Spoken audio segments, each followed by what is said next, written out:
policy, which is going to be taken up tomorrow. This is Ronojoy Banerjee, our colleague from Delhi, who broke the story. The meeting is tomorrow. The Committee of Secretaries is going to meet, according to Ron. It's got representations from across from different ministries, and they're going to take this up. And we'll, of course, get Ron to talk about this as well. But I want to make a couple of very quick points. I think people are anticipating that this will be a big boost, right, to industry volumes, to demand, etc. I think one needs to question a couple of things. First of all, the big one.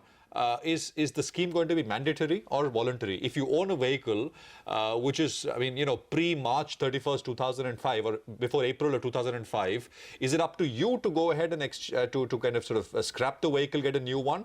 Or, it's mandatory that you will have to. I think this is the basic, crucial thing which we will have to kind of, that will decide whether the scheme is attractive enough for owners of old trucks to go ahead and exchange. What, by the way, Ron also put out is that under consideration tomorrow are only trucks and buses.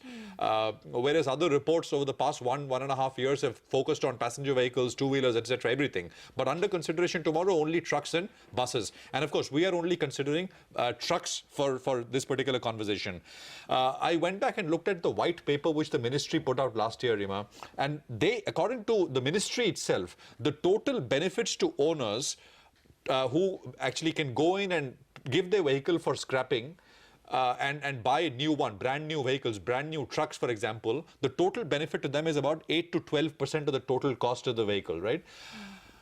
Now again, is 8 to 12% enough? People who are, driving trucks which are greater than 11 years, do they have, are they driving it because they'd like to, or they don't have the financial wherewithal to actually go ahead and buy new trucks? If latter is the reason, which is, financial constraints, will an 8 to 12% incentive be enough for them to go ahead and exchange these vehicles? So I think these are some important things which we need to consider before one goes ahead and makes a kind of big projections. The numbers are large. The total trucks older than 11 years that are still in use are approximately 10 lakh vehicles, right?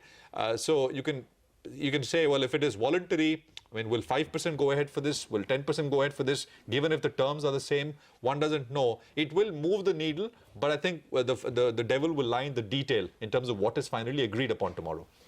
Okay, so a lot will depend whether it's voluntary or mandatory and what the incentives given are.